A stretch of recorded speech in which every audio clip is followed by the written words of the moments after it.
नमस्कार। जैसा कि मैं आपको बताने वाला था अपने अनुभव के बारे में। अनुभव मेरा कुछ ऐसा था, कुछ दिन पहले की बात है कि मैं काफ़ी लंबे समय बाद पार्क में सुबह सुबह सैर के लिए गया। और जब मैं सैर करके वापस आ रहा था तो मैंने देखा कि हमारे इलाके में एक सीवर है। उस सीवर में काफ़ी कचरा गिरा हुआ था।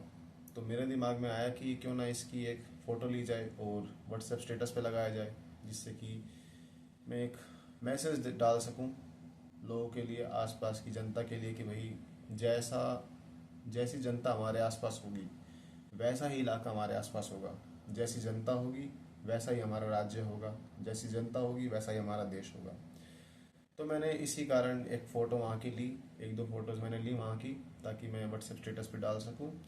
और ऐसा मुझे करते देख एक वहाँ से बुज़ुर्ग आ रहे थे उस इलाके में रहने वाले। उन्होंने कटाक्ष में कहा कि भाई तुमने वहाँ की फ़ोटो नहीं ली। और मुझे उनकी बात में कटाक्ष समझते हुए देर नहीं लगी कि वो कुछ इस तरह से कह रहे हैं कि मैं ज़्यादा ही जिम्मेदार नागरिक बन के दिखा रहा हूँ। उनके लिए शायद हंसी मजाक की बात थी, जो नहीं होनी थी, चाहिए थी, क्योंकि वो मुझसे काफ़ी बड़े भी हैं। उनको इस चीज़ में तो मतलब सीख देनी चाहिए थी, पर उनकी बात में मुझे ऐसा कुछ लगा नहीं। तो मैंने वो फ़ोटो ली और मैंने वो व्हाट्सएप स्टेटस पे पोस्ट की घर पर आके सुबह सुबह ही। और मैंने देखा कि करीबन 180 लोगों ने मेरा वो स्टेटस देखा, जिसमें से 10-12 लोगों ने उस पोस्ट को लाइक भी किया। उनके मेरे पास रिप्लाई भी आए। उन्हें मेरा स्टेटस का जो मैसेज था कि जैसी जनता वैसा देश काफ़ी अच्छा लगा। और उन्होंने अपनी टिप्पणियाँ भी मुझे साझा की कि हाँ, बात तो ठीक है, ऐसा नहीं होना चाहिए। तो प्रॉब्लम ये है कि जब मैंने वहाँ पे देखा कि उस नाले के अंदर जो कचरा गिरा हुआ है, वो एक कारण अगर हम कहें तो सरकार की गलती हो सकती है। सरकार की गलती किस तरह से हो सकती है? क्योंकि उस नाले के ऊपर, उस सीवर के ऊपर कोई कवरिंग नहीं थी, जिससे कि अगर कोई ऊपर से कूड़ा वगैरह डालना चाहे तो ना डाल पाए। पर उसके ऊपर, अगर सीवर के ऊपर कवरिंग नहीं थी, सरकार की गलती यहाँ है।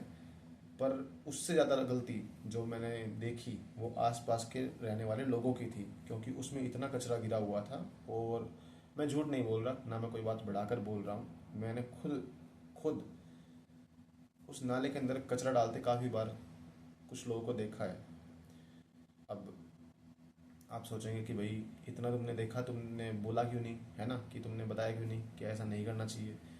तो मेरा मानना ऐसा है कि अगर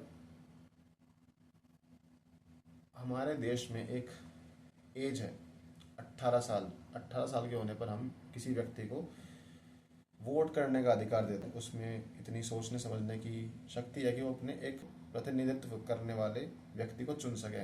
तो क्या उसमें इतनी समझ नहीं है कि वो कूड़ा उस नाले में न डाले, उसी कूड़े को वो अपने कूड़ेदान में डाले, और जब भी आसपास जो कचरे वाली गाड़ी आती है दिल्ली नगर निगम की, उसमें डाल दे, जिससे कि वो कचरा वहाँ ना फैले।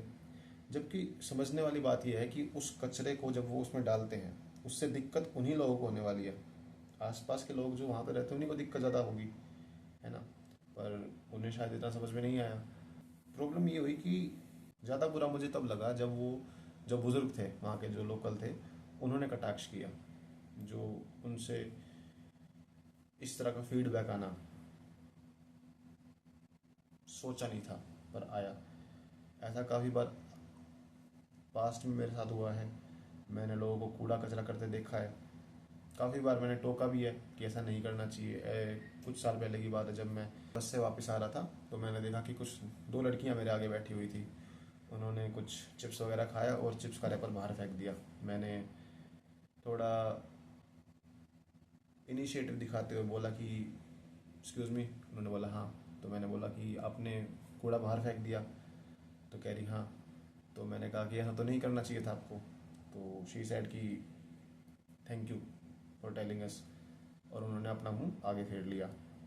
तो इस तरह की जब आपके अंदर एक सोच है, इस तरह की जब आपके अंदर इग्नोरेंस है, तो आप कैसे सोच सकते हैं कि भाई हम देश को आगे लेके जा सकते हैं? ये बेसिक मैनर्स होते हैं।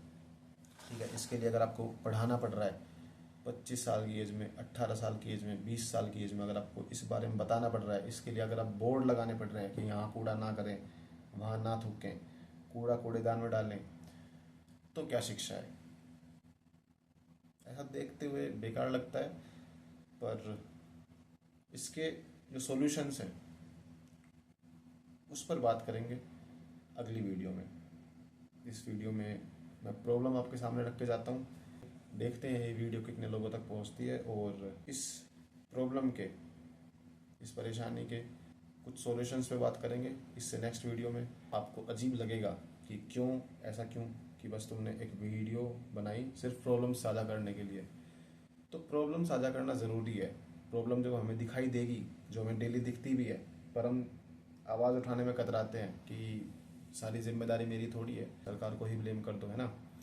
तो इस वीडियो में बस मैं आपके सामने प्रॉब्लम छोड़े जा रहा हूँ, और उम्मीद है कि आप कुछ लोग जो सच में चाहते हैं कि हमारा देश सुधरे, देश में बदलाव आए, तो पहली सीढ़ी से हम शुरुआत करें कि हम सबसे पहले अपने आसपास का जो भी पर्यावरण है, वातावरण है, उसे सुधारने की कोशिश करें।